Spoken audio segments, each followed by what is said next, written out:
Voilà, la province de Lualaba, quelle politique mise en place pour son développement. Monsieur Mardoché, bienvenue. Merci Jean-David. On a vu une marche organisée au niveau de Lualaba. Ça, c'est bon, une marche, on dira. Déjà, vos détracteurs disent que c'est une marche improvisée, une marche pour faire un peu beaux yeux à Kinshasa afin de vous maintenir. Est-ce que c'est opportun pendant ce temps, au niveau de là-bas, organiser une marche? Je pense les gens ont mal compris le mouvement qui s'est déroulé au Lualaba. D'abord, je profite de ce plateau pour saluer tout le Lualabès de Lualabès pour cette expression démocratique de soutien à son Excellence, Monsieur le Président de la République, Félix Tshisekedi Tshilombo, et au Premier ministre Jean-Michel Sama Lukonde, ainsi qu'au nouveau bureau de la CENI. Je pense que les gens ont mal compris. C'était un mouvement spontané. Vous comprenez? La population... C'était spontané ou bien c'était bien préparé en avant? Mais bien préparé et comment? Vous auriez donné l'argent à certains partis politiques pour mobiliser autant. N'eût été l'argent, vous alliez récolter les fiascos. Vous savez, ce comportement appartient au passé. Vous savez qu'il y a des gens qui se sont comportés comme ça à un certain moment. Aujourd'hui, c'est la légitimité. Vous savez qu'un pouvoir doit être soutenu par ces trois attributs. Et puis, ce sont ces trois attributs cumulatifs. Nous avons la légitimité sociopolitique, qui est d'abord l'assiette du pouvoir. La population a compris la vision de Félix Tshisekedi à travers son Excellence Madame Fifi Masuka Saini, à travers multiples actions qui sont posées et des actions à impact visible qui répondent aux besoins de la population. Et plusieurs fois, la population a cherché comment il pouvait exprimer, n'est-ce pas, son encouragement ou son soutien à son Excellence Monsieur le Président public et à toutes les institutions. C'est dans ce sens que les gens se sont mobilisés à partir de 5 heures du matin pour venir toquer le gouverneur de province chez elle à la maison, la réveiller, la demandant de marcher à pied de la maison jusqu'à une véritable mise en scène déjà. Pas une véritable mise en scène, vous avez une mise en scène des gens qui sont là. Mais moi, je vis la population sortir. Vous n'avez rien donné à cette population? Rien donné, on ne donne rien du tout. Même pas 100 francs. Écoute, vous savez, la province du Lualaba avait besoin d'avoir une personne intègre. C'est qui cette personne? C'est Fifi Masuka. Une personne qui n'avait pas besoin d'acheter des consciences comme c'était à l'époque. Il faut donner l'argent aux jeunes. Quelqu'un qui a passé 5 ans à l'université pour venir bénéficier de 3 000, 5 000 et chanter quelqu'un. Non. Les gens sont sortis de chez eux. Je pense, tout le monde est surpris de voir la population aller réclamer Masuka à la maison pour faire le pied. 5 km jusqu'à son bureau, réitérer le soutien à son Excellence, Monsieur le Président de la République, à travers Fifi Masuka pour de multiples réalisations et des avancées enregistrées dans la province du Lualaba. Quelles sont les réalisations? Chaque fois quand je vous reçois, je vous demande toujours les réalisations de Fifi Masuka. Parce que depuis qu'il est là, tout ce qu'elle est en train de faire, ce sont les œuvres de son prédécesseur. Non, Jean-David Kilolo, je dois être clair avec vous aujourd'hui. Je pense que je prends la population à témoin et je prends aussi toutes les autorités, que ce soit même les institutions provinciales, à témoin. Plusieurs fois, je vous ai dit que la gestion de Mme Masuka, elle est tripartite. La première partie de sa gestion, c'est d'abord la délivrance de la province. Donc, dénoncer le mal sous la gestion de l'ancienne administration. Je ne veux pas parler des individus. On a parlé des détournements d'argent de fonds de l'État, les fonds qui ne profitaient pas à la province, qui allaient dans les postes des individus. Et c'était un circuit le plus masqué, personne n'était pas en mesure de dénoncer. Masuka a agi à une véritable républicaine pour dénoncer le mal, et c'était la vérité. Ce n'était pas un acharnement, ce n'était pas une chasse à la sorcière, ce n'était pas de la trahison, c'est juste agir en républicain pour la gestion des institutions. Chose faite, l'UGF a élaboré le rapport et le gouverneur de Mouyej a été mis en acquisition par l'Assemblée provinciale. La deuxième partie de la gestion de Mme Masuka, c'est l'organisation du fonctionnement des institutions. Donc, l'évangélisation de la vision du chef d'État Félix Tshisekedi à travers la province pour que les gens comprennent l'importance de la vision du chef de l'État plusieurs fois diabolisée par l'ex-gouverneur et son gouvernement. Et les gens ont compris. La conséquence de cette évangélisation, c'est l'accueil qui était réservé au chef de l'État. Et aujourd'hui, ce mouvement spontané de la population qui sort de leurs réserves pour exprimer le soutien indéfectible au président de la République. Alors, si nous allons maintenant sur le plan réalisation, action ou réalisation à impact visible. Écoutez, non, vous allez arriver à action et réalisation. À Kinshasa, il y a une marche organisée par le Bloc patriotique, chose qui n'a pas été faite au niveau de Kolwezi. Au Kolwezi, vous avez juste préféré à ce qu'il y ait une marche pour soutenir Fifi Masuka. Ce que tu dis et ce que moi je dis, c'est le jour et la nuit. Je dis Madame Masuka n'a pas organisé la marche. Aucun membre du gouvernement n'a pas organisé la marche. Aucun membre de l'Union sacrée n'a organisé la marche. Alors, qui a organisé cette marche-là? Non, non. Qui a organisé? Ce n'est pas une marche. Moi, je vous dis que c'est un mouvement spontané. Les gens se sont réunis pour dire... Alors, on connaît ici, chez nous, en RDC, quelle est cette population spontanément qui peut se soulever comme ça? Bon, il y a des images. Sans qu'il y ait derrière elle une force... Bon, je ne sais pas. Si vous voulez m'appeler à appeler rouge-blanc. Mais moi, je vous ai dit que c'était un mouvement spontané. Les gens sont sortis de leur maison pour venir juste à la résidence. Essayez de comprendre. Ils sont partis jusqu'à la résidence du gouverneur intérimaire du Doualaba, Fifi Masuka. Ils ont crié, ils ont chanté. Elle est sortie à pied. On l'a exigé en présence de tout le monde par la population. Excellence, nous voulons vous accompagner jusqu'à votre bureau. Vous allez mettre de côté votre véhicule. Nous voulons ensemble avec vous marcher pour exprimer notre joie, notre attachement à la vision du chef d'État Félix Tshisekedi, notre attachement au Premier ministre Jean-Michel Samaloukonde ainsi qu'au nouveau bureau de la CENI. Ce n'est pas Masuka qui a instruit la population de venir dire alors, ça. Vous voulez faire, alors, on va parler de la marche. Du Lualaba comme une province où il n'y a qu'une seule tendance, la tendance de l'Union sacrée. Non, non, alors, ce n'est pas une seule tendance. Alors la MOCA existe. Il y a la MOCA existe. Il y a le bloc patriotique qui est là. Oui, le bloc patriotique, comme vous les appelez, ils existent. Mais comme ils sont faibles. Ils sont faibles comment? Mais ils sont faibles. Ils ne savent pas agir. Mais ils sont tout le temps étouffés là-bas. Étouffés par qui? D'abord, ça c'est une autre théorie que tu veux et lorsqu'ils sont étouffés, vous préfériez à ce que Fifi Masuka, la gouverneure Haï, puisse organiser sa marche, alors qu'il y a d'autres qui voulaient s'organiser des marches qui n'ont pas reçu des faveurs. Non, Jean-David, cela n'existe pas au Lualaba. Peut-être dans d'autres provinces, oui. Mais au Lualaba, cela n'a jamais existé. Fifi Masuka laisse tout le monde exercer ce droit en toute quiétude. Vous comprenez? Il n'a jamais eu des arrestations, il n'a jamais eu des enlèvements, ni des intimidations.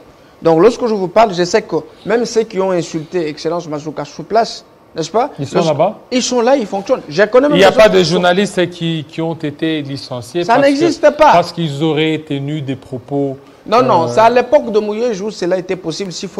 Non, même à cette époque, nous avions reçu des journalistes qui sont venus de là-bas, qui ont été licenciés par le patron. Non, licenciés où?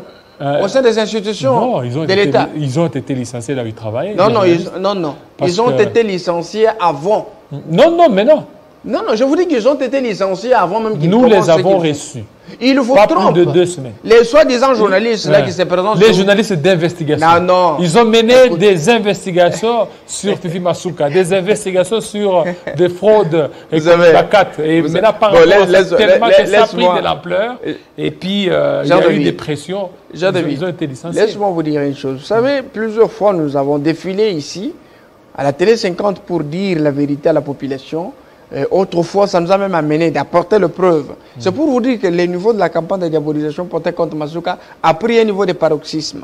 Je connais des amis qui sont venus toquer à la porte de Masuka pour être journalistes au sein de la cellule de communication. Et moi, je ne suis pas membre du gouvernement. Mais je vous dis, ils n'ont jamais été reçus. Et plusieurs fois, les mécontentements de toquer et qu'on n'ait pas servi, n'est-ce pas? C'est pour aller coaliser ensemble avec ceux qui veulent devenir des gouverneurs demain. Et puis, la conséquence, c'est quoi? Il faut faire la campagne de diabolisation contre Masuka, il faut la noircir pour présenter une autre personne qui peut devenir gouverneur. Mais devenir un gouverneur, pour les autres, c'est un droit le plus légitime. On ne peut pas refuser à quelqu'un de devenir gouverneur de province. Vous comprenez? Mais devenir un gouverneur de province, il ne faut pas utiliser le mensonge et porter des casquettes mensongères à Kinshasa parce qu'on ne vous connaît pas, tromper aux journalistes que nous sommes journalistes d'investigation. Ça, c'est un pur péché qu'on peut commettre.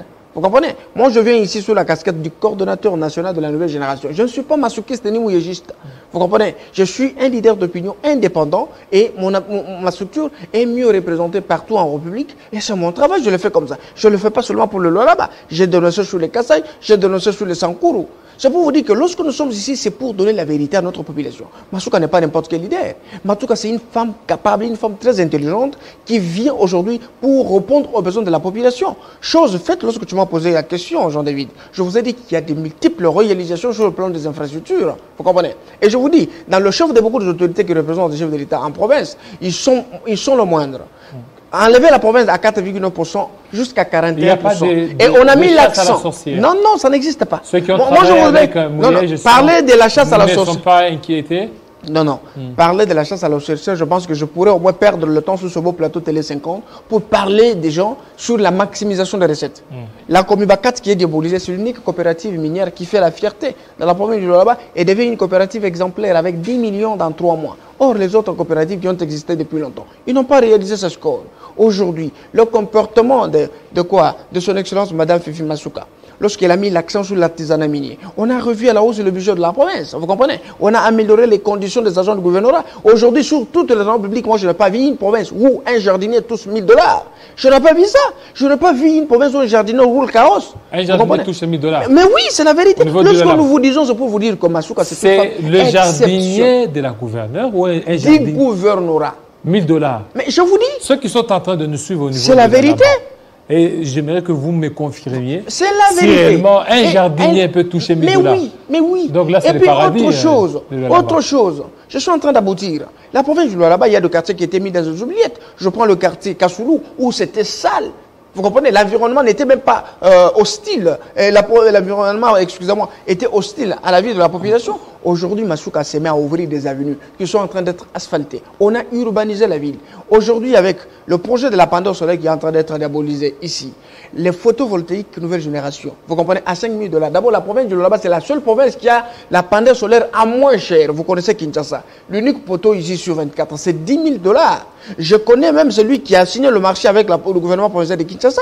Vous comprenez? Alors aujourd'hui, le marché qui était même déjà préfinancé par Congo Investissement. Et Masuka les a coincés pour dire à 12 300 $, j'annule le marché, comme vous avez déjà fait avec Mouyej. Soit vous abandonnez, soit vous continuez à 5 000 $. C'est ainsi que Congo Investissement reviendra sur ce contrat avec Masuka pour réduire ça à 5 000. Les gens ne connaissent pas de vérité. Et la pendule solaire là va faire du Lualaba la première province dont le territoire est électrifié. Le deuxième élément, toujours dans le secteur minier, le pont bascule qui a servi à des individus.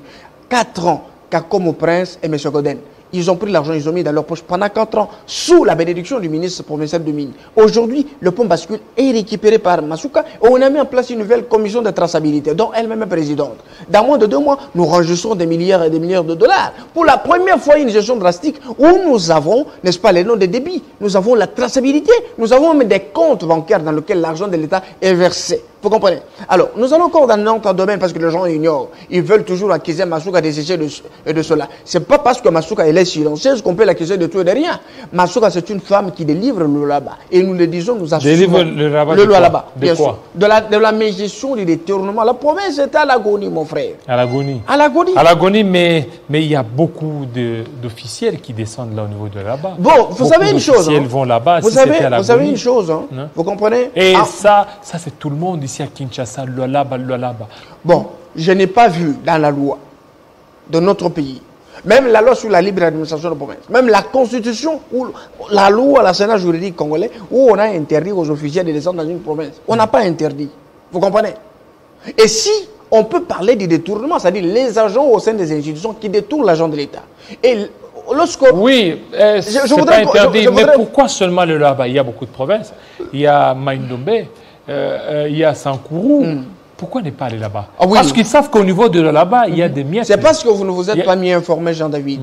Je vous dis, à Lubumbashi, il y a des gens qui vont à Lubumbashi. Au Nord Kivu, d'abord, il y a aussi la ville du Nord Kivu et de Bukavu. C'est très propre. Vous comprenez? Alors, à Goma, c'est propre. Les gens voyagent tous les jours. Mais je n'ai pas vu les gens brandir les caméras. Mais tellement que la gestion de Masuka, c'est une gestion qui donne de la vertige aux gens qui n'ont pas bien géré pendant 5 ans. Et aujourd'hui, vous voyez que les ressources, n'est-ce pas, qui servaient à des individus. Masuka est parti fermer le robinet pour les canaliser dans la caisse de l'État. C'est ça la cause de la colère. C'est pour vous dire, le chef de l'État, Félix Tshisekedi, agit positivement dans la province du Lualaba à tous les niveaux. La RN1, la RN39, n'est-ce pas, le 34 avenue, financé sur fonds propres de la province. Vous comprenez? Aujourd'hui, Masuka n'a pas recouru aux emprunts qui sont les ressources temporelles. Masuka se penche sur les recettes de la province. Vous comprenez? Parce que le gouverneur est parti, il a 109 millions de $. Selon ce Masuka est en train de payer les dettes. Vous comprenez? Cameron ici a menti. La route du Lolo. Les travaux étaient suspendus. Mais Fifi Masuka est en train de payer les dettes qu'on a laissées. Les dettes où les gens sont logés, venus de nulle part. Pas même les officiels, vous comprenez? Et les dettes des hôteliers, vous avez vu que Masuka a réuni tous les hôteliers du Lualaba pour leur promettre la paix, que je vais résoudre votre problème, je vais payer les dettes de la province, vous comprenez? On a gaspillé l'argent ici avec le projet Morikita. 26 millions de dollars, la province n'a gagné que 110 000 dollars. Vous comprenez? Donc il y a beaucoup de choses que Masuka a faites, qui fait aujourd'hui la femme la plus forte. Et aujourd'hui, le Lualaba, c'est la première province sur le gouvernement de son excellence Jean-Michel Sama Lukonde peut avoir les sourires par rapport à la maximisation des recettes. La province, la première province qui œuvre pour le compte du gouvernement, du peuple, c'est la province du Lualaba avec Masuka à la tête. C'est pour vous dire, sous l'intérim, si quelqu'un réalise le miracle et peut avoir la possibilité d'avoir la plénitude du pouvoir, c'est-à-dire que le chef de l'État aura un bilan très positif à présenter au peuple en 2023. Parce qu'on ne peut pas laisser la bonne volonté partir. Le Lualaba avait besoin d'avoir une personne intègre, pleine de qualités. Donc, et de valeurs cardinales. Cette fois-ci, vous demandez le plein pouvoir parce que jusque-là, parmi les 14 provinces où il y aura organisation des élections, il n'y a pas de Lualaba. Bon, ce n'est pas demandé. Automatiquement, ça doit se faire comme ça. Lorsque le gouverneur est mis en Mais jusque-là, c'est que le plein pouvoir ne vous sera pas. Je voudrais expliquer une chose. Parce que vous êtes dans l'intérim et l'intérim, c'est un pouvoir un peu limité. Oui, je voudrais expliquer une chose. Lorsqu'on porte, il y a des accusations contre le gouverneur Mouyej, l'enquête est faite, nous sommes dans une phase préjuridictionnelle. Lorsqu'on a clôturé l'enquête, on a demandé au gouverneur de venir présenter ce moyen de défense ou les pièces justificatives de dépenses opérées pendant sa gestion, qui construisaient le détournement de fonds. Et ça fait 5 mois que le gouverneur n'est pas parti présenter ce moyen de défense avec son équipe gouvernementale. Vous comprenez? Alors lui, je était dans l'obligation de prendre le rapport, le soumettre à qui de droit, au parquet, près la Cour de cassation, à la présidence, au gouvernement provincial, pour demander à l'Assemblée provinciale, conformément à l'article 68 de la loi sur la libre administration de la province, de faire une mise en accusation du gouverneur, les livrer à la justice pour qu'il justifie l'argent détourné. Parce que jusqu'alors, le gouverneur Mouyej juge de la présomption d'innocence qui est même plus forte que la présomption de condamnation. Chose faite. Dans la procédure de la mise en accusation, on n'a pas, nulle part, on a prévu, n'est-ce pas, le droit de la défense, ou le droit où le gouverneur peut aller se défendre devant les élus pendant la procédure de mise en accusation. Ça n'existe pas. Il doit préparer ses moyens de la défense dans la phase préjuridictionnelle devant les juridictions pour présenter ses moyens de défense. Vous comprenez? Alors, pour que l'intérim du gouverneur Fifi Masuka, gouverneur intérimaire, soit confirmé, la Cour constitutionnelle doit prendre acte de la mise en accusation pour ouvrir la porte au télégame au niveau de la province du Lualaba. Donc je pense que ce n'est pas quelque chose parce que vous parlez de la Cour constitutionnelle, la Cour constitutionnelle s'est prononcée, s'est déclarée incompétente dans l'affaire de Matata. Non, là, vous risquez de beaucoup attendre parce que l'état de droit est en train de... Non, mais l'état de droit, c'est pour les justes. Vous comprenez ce que ça signifie? Merci beaucoup. Monsieur Mardoché, ça n'est fini, fidèles téléspectateurs. Restez branchés sur Télé 50. À très bientôt.